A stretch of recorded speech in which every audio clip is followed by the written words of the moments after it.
Hey, welcome to the 10-Minute Daily Reality Check, where every single day something new, something crazy, something happens that's different.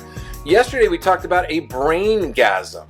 Oh my God, if you haven't listened to yesterday's podcast, you certainly need to mosey on over there because you're finally going to learn how to jerk your own brain off and really secrete the fluid of your brain and make everybody crave and desire it. Something disgusting about that.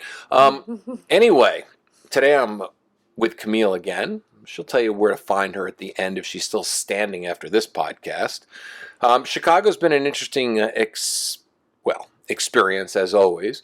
And there's something I want to talk about today. I want to fucking talk. Well, I think maybe the word fucking is wrong. But then again, once you hear my view on religion and God, maybe you're going to understand that you might have a fucking God.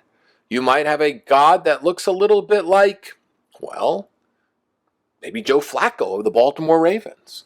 Maybe your God might be an Instagram model. Maybe your God might be, well, Tom Brady. Maybe your God might be Mila Kunis. Maybe your God might be George Clooney. It might look like them, but it definitely isn't them. Because here's what I've learned about religion. Camille, you ready for this? Okay, I grew up as a non-religious person. I fought religion every single step of the way. Well, my brother died when I was 3.5 years old. So, that really eliminated really any thought of me ever thinking of God, because my mother was always cursing, because if there was a God, they wouldn't have taken my brother. All right, serious podcast moment. We're not going to last there that long. I'm not going to stay serious for that long.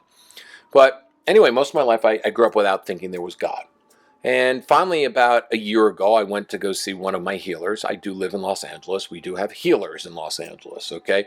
In New York, they have therapists. In Chicago, they have analysts. In Miami, they have, psychologists. And in LA, we have fucking healers. On every street corner, there's another healer. Somebody who's going to read your energy, do your fucking cards, and tell you how you can grow and materialize whatever the hell you want out of thin air. That's just the Los Angeles culture. So I went to my healer and he told me I needed to go find God. So I've been on a search of trying to find God for a year. I've looked for him everywhere. I've been to the airport. He hasn't been there. I've looked in the bathroom. I couldn't find him there. I looked under my bed. I figured I'd look for the boogeyman. He was never under my bed. So now I just look under my bed before I go to bed, and I look in the closet, and God's not fucking hiding there either, right? I've looked for him everywhere. I've looked within. I've meditated on it. And I'm starting to feel a much calmer feeling. I feel there's a connection to a source right now, and I feel like I'm being guided.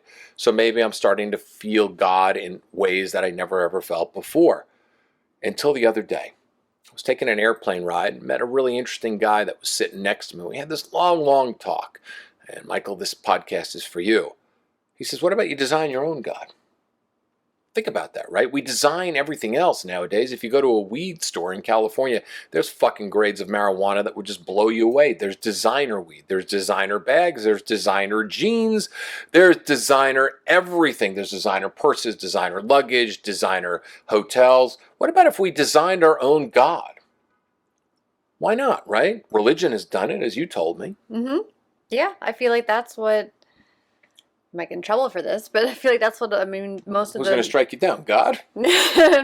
Probably not. Because he's your own. Most religions, back whenever they had their start, it started with one person, I'm sure, and then they believed in something and it caught on, and now that there's millions of people believing the same thing, but it can ultimately be traced to one person who probably did design their God. And now they have millions of followers. And I think, honestly, it's all tapping into the same thing. I think there is something greater out there. Who am I to say what the hell it is? Who am I to say that someone else hasn't figured out what it is? But yeah, no, I think I think you're onto something. All right, so let's get fun. Let's get fun. Is that bad grammar? I don't care. Because I don't care either. But, there might be some people scrutinizing me up there, and my God might say, well, my God has shitty grammar. My God curses, and my God protects me, and my God actually looks like me, basically. A little more older version of me, a little wiser. My God's definitely very apologetic. My God definitely guides me. My God allows me to scream, "Oh my God," during sex, because that's when we all become religious, right? Why is that? Even all those years I wasn't religious, I would still in the height of orgasm. We're talking orgasm with the penis, not a mindgasm penis. I would fucking say, "Oh my God," right? Because obviously I believed in God at one point, and it was only during sex. But my God, I think, really is actually somebody who's quite like me, because I think God is actually somebody that guides you. So here in God is really your internal voice. So what would your God look like to you? Is your God a man? Is your God a woman? Ooh, good question. I mean, maybe both. Maybe just energy, just a guiding energy. I She's a mean, he, she, your God? She's a they? She's like Taylor from the TV show Billions? Oh my God, I can picture what your God looks like. Shaven, wearing fucking Oxford shirts, no sign of breasts anywhere. Not sure if it's a male or a woman, and she is guiding you. All right, that's fine. Tell me more about your God. let's see. We'll go now that you've just given me this image. I'm gonna go with my God's probably a guy. Is he ripped? Is he wearing a wife beater and have a beer in one hand? What does he look like? Is he black? Is he white? Is he striped? Is he multicolored? Is he Asian? Is he Indian? Is he purple? Is he blue? Does he look like Beetlejuice? I mean, this is probably playing into like the visions of God that I had growing up, even though I didn't grow up religious. But yeah, I would say white male authority figure, but also kind, caring, understated. You got the nurturing feminine side, but the leading, driven, challenging masculine side. And he drives a 52 pickup truck. I like your God, right? He sounds like a grandpa. Is he wearing overalls and other things? No. No. Does he have a pipe in his mouth? No, he's younger than that. He's strong. He's strong. Well built. Does he go to God's gym? He doesn't have to. He just wakes up like that. Just wakes up, okay. All right, so that's interesting. So, my God actually would be somebody who's a trendsetter, somebody who is definitely a person that understands that you're allowed to make mistakes. And during those mistakes, my God guides me through it. My God also is somebody that puts the right people in my place at the right time and tells me to listen to this person and ask the questions and not be afraid. My God also tells me that it's okay for all the mistakes that I've made. I'm not going to go to hell. I'm not going to go to heaven. I'm just going to continue to make mistakes until I learn from them. My God is somebody that allows me to not only own my mistakes, but also shows me the way. Because if you think about it, God, in however we want to design our own God really is showing us exactly who we need to be at all times. God is giving us the opportunities to connect with people at all those times.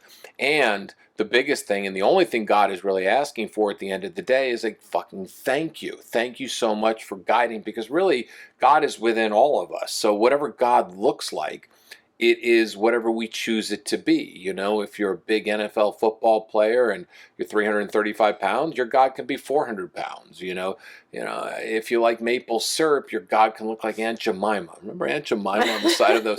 So random. Loved Aunt Jemima. Oh my God, I missed it because I saw Aunt Jemima at the 7-Eleven when we were there. I caught it out of the corner of my eyes. I love that stuff. I mean, she'd be a great God. Aunt Jemima would be so cool. When I was a kid growing up, I wanted Aunt Jemima to be my grandmother. And my mother used to look at me and she said, "Well, David, you're white and Aunt Jemima is black." And I looked at my mom and said, "No, Mom, Aunt Jemima is caramel colored, okay? She's not really black, she's not really white, she just looks like syrup, So, I mean, God can be whatever we choose it to be as long as we really have faith in who we are and as long as we listen to our internal voice. Because isn't that what God is, listening to the voice inside us? Yeah, and then acting upon it. I like what you said about the opportunities that come up and the people that we meet, and it's our job to step into it. One of my favorite quotes, luck is where preparation meets opportunity. We have opportunities every single day, and most of us are not even tapping into a fraction of them. No, because we're not paying attention, because we're constantly thinking our iPhone is our God. The way people pray to the iPhone all day long, the way they look down and they hold it out there like it's a deity, like, da-da, how they walk the streets of Chicago and New York and Los Angeles and every other city, and the iPhone is right in front of them like they're fucking praying to it all day long. It's so disgraceful. God is not in your iPhone, it's in your heart. And how can you get into your heart if you're constantly into Siri? Siri doesn't know shit, okay? And the fact of the matter is, your iPhone knows nothing either. It's just a magic wand in your hand that we can use to just really make our life easier, but it's not the answers to everything. Google is not God. Even though it's very interesting, the first letters of Google are G-O. It should have been called God Google. Because the guys who run Google think that that's God.